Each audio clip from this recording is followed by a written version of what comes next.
Corona संक्रमण काल के बाद आने वाले दिनों में मध्य प्रदेश की राजनीति में उपचुनाव का बिगुल बजने वाला है। ऐसे में मध्य प्रदेश की वर्तमान शिवराज सरकार ने भी तैयारियां पूरी कर ली हैं और दोनों ही प्रमुख राजनीतिक दल बीजेपी और कांग्रेस कुल मिलाकर आमने सामने होने की स्थिति में है। एमपी न्यूज की स्पेशल रिपोर्ट में आप सभी दर्शकों का बहुत बहुत स्वागत है। मैं हूं महेंद्र सिंह और आज की इस खास पेशकश में हम बात करेंगे मध्य प्रदेश की हाटपिपलिया विधानसभा की। जी हां, हाटपिपलिया की हॉट सीट पर आखिर कौन एमएलए बनने वाला है, क्योंकि जिस तरह से ज्योतिरादित्य सिंधिया ने बगावत की और उसके बाद 22 विधायक कांग्रेस का दामन छोड़कर बीजेपी के कमल के साथ हो लिए। ऐसे में क्या आने वाले दिनों में हाटपिपलिया, जो कि एक ग्रामीण विधानसभा है, किसान बाहुल्य विधानसभा है और खास तौर पर कहा जाए तो मध्य प्रदेश की वर्तमान शिवराज सरकार की अग्नि परीक्षा का सही परिणाम देने वाली विधानसभा भी हाटपिपलिया को कहा जा सकता है। यहाँ से विधायक थे कांग्रेस के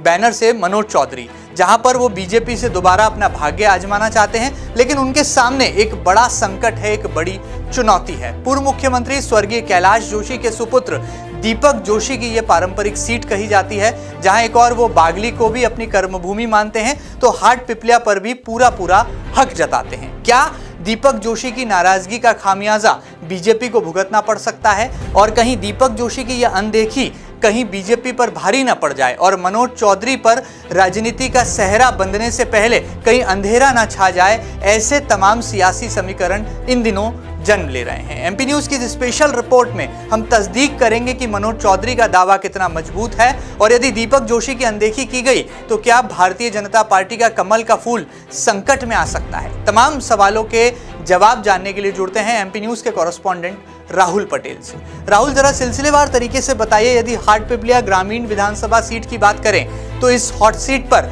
सबसे प्रबल दावेदार आखिर कौन है और मनोज चौधरी को यदि भारतीय जनता पार्टी अपना चेहरा बनाती है तो क्या दीपक जोशी बगावत करेंगे भारतीय जनता पार्टी से? जी बिल्कुल महेंद्र जी, आपने बिल्कुल सही कहा कि मध्य प्रदेश की सियासत आगामी दिनों में किस तरह करवट बदलेगी, ये हाटपिपलिया की सीट बहुत कुछ बयां करेगी। निश्चित तौर पर इन दिनों कोरोना जरूर है, लेकिन ग्रामीण चौपालों पर इस तरह की चर्चाएं होने लगी है और लोग मान रहे हैं कि हाटपिपलिया सीट हॉट सीट हो गई है और इस पर जो है पूरी तरह से सबकी निगाहें रहेगी। बात यदि करें, आपने बिल्कुल सही कहा कि दीपक जोशी जो पूर्व मंत्री रह चुके हैं शिवराज सिंह चौहान सरकार में, और अब जब जैसे ही जो एक नया समीकरण बना है, सियासी समीकरण बना है हाटपिपलिया सीट पर, तो हाटपिपलिया में अब कुल मिलाकर जो मनोज चौधरी, जो कि कांग्रेस के कभी विधायक हुआ करते थे, अब भारतीय जनता पार्टी के खेमे में, अब यह माना जा रहा है कि लगभग उनकी टिकट तय है। कई बार तो बातें भी सामने आई कि उन्होंने अंदर खाने तैयारियां भी शुरू कर दी है, लेकिन बात करें उनकी राह की तो उनकी राह आसान नजर नहीं आ रही है, क्योंकि यहां पर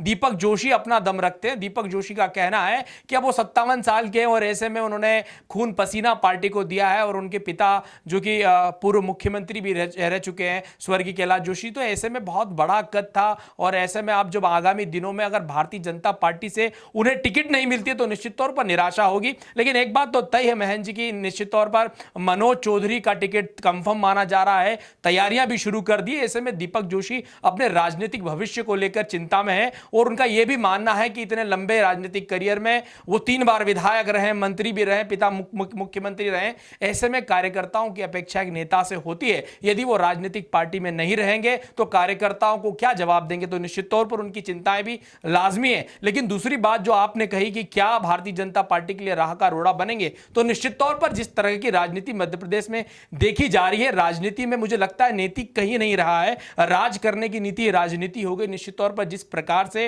राजनीतिक यूं कहें करवटें बदल रही है, कभी बीजेपी के पाले में तो कभी कांग्रेस के पाले में, मुझे लगता है कि अब नेताओं की हालत भी वैसे ही हो रही है कि कहीं से भी सीट मिले, कहीं से भी टिकट मिले, जीत कहीं से भी मिले, चुनाव चिन्ह चाहे कुछ भी हो, विचारधारा गई भाड़ लेने, लेकिन उन्हें कहीं ना कहीं विधायक की कुर्सी चाहिए। तो निश्चित तौर पर आगामी दिनों में दीपक जोशी जो है भारतीय जनता पार्टी के लिए मुसीबतें खड़े कर सकते हैं और वही बात अगर उनको टिकट कांग्रेस देती है तो क्या वो कांग्रेस के टिकट से चुनाव लड़ेंगे, ये भी भविष्य के गर्त में है, और क्या वो बागी चुनाव लड़कर बीजेपी का खेल बिगाड़ेंगे, ये भी देखना दिलचस्प होगा। चलिए, बहुत बड़ी बात है। यहाँ पर कांग्रेस ने फिलहाल अपने पत्ते साफ नहीं किए हैं, लेकिन इतना जरूर है कि बीजेपी में बगावत के सुर धीरे धीरे ही सही लेकिन सुनाई देने लगे हैं। दीपक जोशी का पिछले दिनों एक बयान भी आया जिसमें उन्होंने साफ तौर पर कहा कि खेल भावना में जिस तरह से खिलाड़ी मैदान को ढूंढता है, तो कुछ ऐसा ही राजनीति में भी अब यहाँ पर होता नजर आ रहा है। और मनोज चौधरी के सामने सबसे बड़ी चुनौती है दीपक जोशी, जो कि रूठे हुए बीजेपी के नेता माने जा रहे हैं, उन्हें मनाना। और भारतीय जनता पार्टी के लिए भी एक चुनौती है,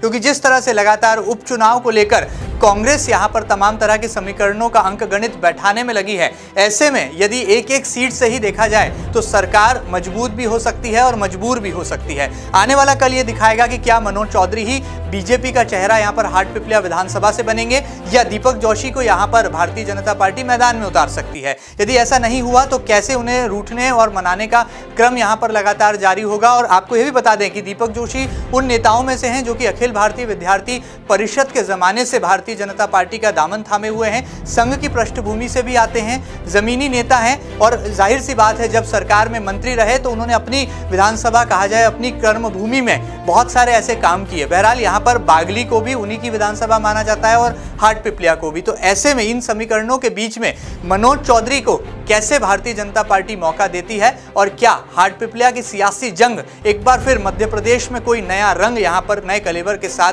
प्रस्तुत करती है। आने वाले कल में सब कुछ साफ हो जाएगा और उम्मीद की जा सकती है कि कोरोना के इस संक्रमण काल में तमाम नेता और जनप्रतिनिधि अपना दायित्व भी निभाएंगे और उपचुनाव की तैयारियों के बीच ही सही जनता की भलाई का काम भी करने में पीछे नहीं रहेंगे। एमपी न्यूज की इस स्पेशल रिपोर्ट में फिलहाल इतना ही। हाटपिपलिया की सियासी जंग, ये खास खबर आपको कैसी लगी हमें जरूर बताइएगा, और ताजा तरीन खबरों के लिए कहीं मत जाइएगा, लगातार देखते रहिएगा आपका अपना न्यूज चैनल एमपी न्यूज। फिलहाल दीजिए इजाजत, नमस्कार।